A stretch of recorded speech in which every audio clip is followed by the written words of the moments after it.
Welcome to Cooking with Gerry. We're preparing a lunch with the leftovers from this morning.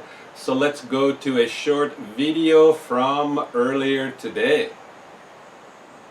Here is part one of the meal preparation. Lifting up the saucepan so you can see it with the light. The ingredients are whole grain wheat, Kaniwa seeds, about 2 tablespoons of flax seeds, salted butter, and water. And they cooked for about 25 minutes. I turned the heat off. I was using a low heat to cook, as low as possible. And here, a combination of this and some other ingredients, which are beetroot, some nuts, 3 Brazil nuts, about 10 almonds and 10 pistachios, and 3 tablespoons of water, 1 tablespoon of extra virgin cold pressed coconut oil. And all of these went into the frying pan cold. And then when it started to boil, I turned the heat off and added chia seeds and some pink salt.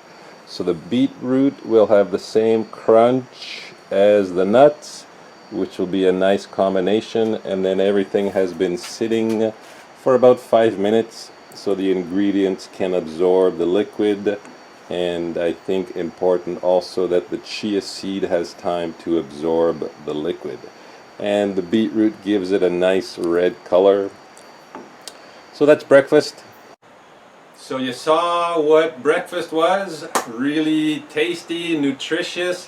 What's important, I think, to say, looking at my list, is that the whole grain wheat and the Kaniwa seeds were soaked overnight. I was able to wash the wheat beforehand, but the seeds are so small that they fall through the holes of my strainer until the morning, because the seeds absorb a lot of the water, and then I could wash and rinse and drain the seeds along with the wheat. The flax seed, I think it's better to soak overnight, but I didn't plan on it. So I was something that happened as I was cooking the wheat and the Kaniwa, and it went in together. So the cooking process did do a lot to help my body absorb those seeds.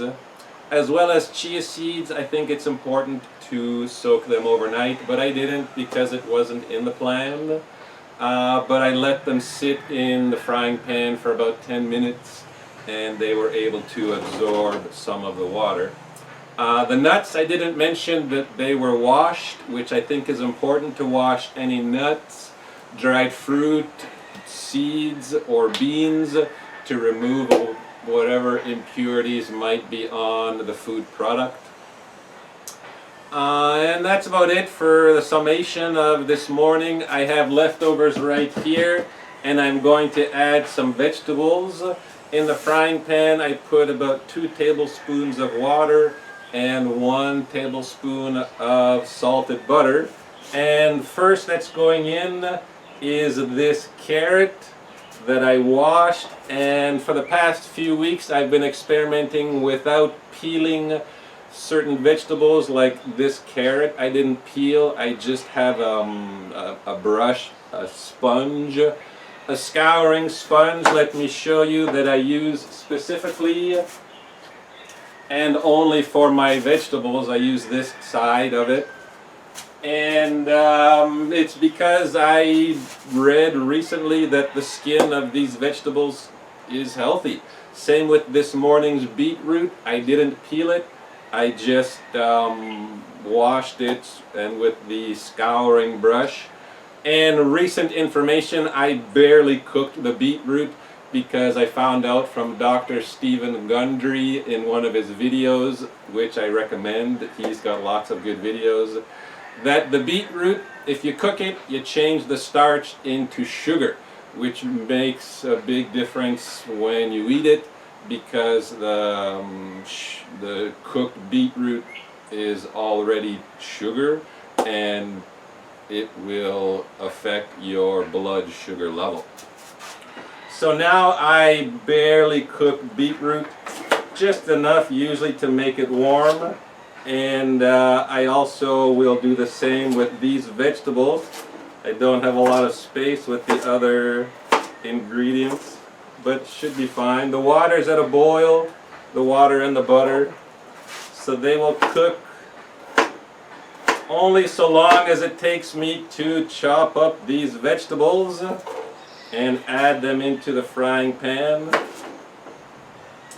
I also have some spinach and some romaine lettuce that will also barely cook.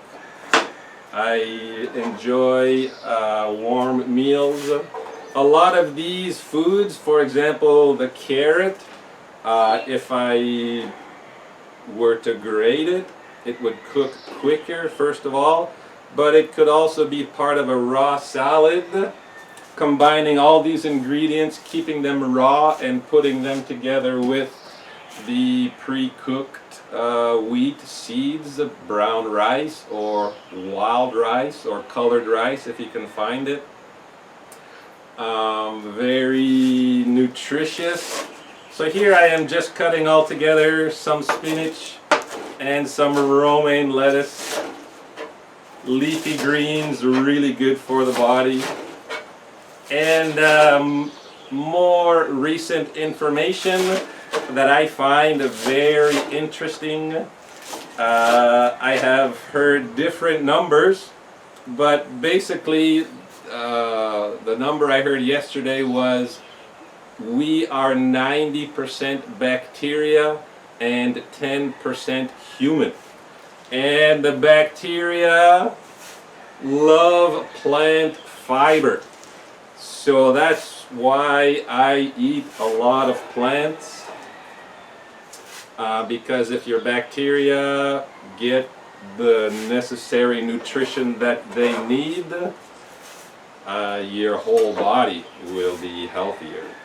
One number I saw also a couple weeks ago was that we are 99% bacteria and 1% human. So just something to think about when you're considering food options. The bacteria prefer vegetables. There's not a whole lot, as far as I understand, for the bacteria to eat when it comes to beef, chicken, pork, fish. So when you're considering what to eat, think about yourself and your enjoyment of eating food, but also consider the health of your bacteria. A lot of the bacteria is in the intestine, what's called the gut microbiome, that I'm also learning about. So you got lots to consider when you're thinking about food choices. Another thing that's interesting and useful to know is that it's better to have fresh food, freshly prepared food. Now I break that guideline quite regularly. For example, the leftovers I'm going to add, it's not freshly prepared. What I've heard is an hour and a half is the time limit. If food has been prepared within that hour and a half, it's okay to eat. But anything beyond the hour and a half, and you're losing a lot of nutrition. But I want to make also my life a bit easier, so this morning I made enough of the wheat and seeds to supply me with 2 meals, and then it's really quick just to cook up some veggies and add it to the leftovers.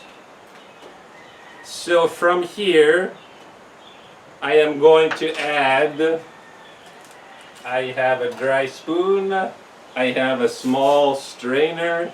This is pure ground cocoa, locally grown. I am going to put 1 tablespoon into the frying pan. Also, cocoa is really good for the gut health. Up to, you need to go to at least 80% dark chocolate. Anything less than 80% and there's too much sugar. You're losing the value of the cocoa. And there's a bit of sweetness in this meal by way of the carrots and even the wheat and the Kaniwa seed. For me, it's got a sweet taste to it. So that'll counterbalance, counteract, contrast with the cocoa. I'm just going to mix that in. And it gives a really nice chocolatey flavor. And if you try it, you might be surprised that you don't need the sugar. It's really flavorful, light chocolate. Let me show you before I add the leftovers. There it is. So you got the green with the orange and now a bit of the chocolate color. And I'm going to add my usual 2 pinches. Here I have coarse grain pink salt. Almost done with the meal, and here's the leftovers that I'm going to put into the frying pan just so that it can be warm. And these ingredients will absorb whatever liquid is left in the frying pan.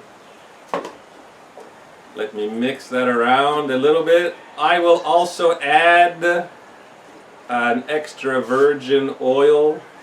And to mention from this morning, I did add extra virgin cold pressed coconut oil into the frying pan while the fire was still on. But because of the water and because the fire was on for such a short time, the coconut oil didn't really get impacted from the heat. I believe it's important from the information that I have obtained that extra virgin oils are much better if raw or just slightly warmed up but not put directly on a flame. So let me show you the final preparation minus the extra virgin oil. Right here, a nice healthy meal. And for me, this kind of combination is really enjoyable. It's like, oh, we just got a roll of thunder. It's like a healthy porridge. And I will also be adding this avocado, which is ready, and that will provide me with a lot of nutrition, lots of good oils, and the rain is starting just in time. So lots of different possibilities for you. The heat's going off, and please experiment different flavors. This would also be good. I could add some dried fruit. I really enjoy raisins and cranberries, and dates are my favorite at the moment, but really sweet, so I don't have them too often, maybe twice a week. So thanks for watching. Please enjoy experimenting, and you'll get feedback from everyone who you're cooking for.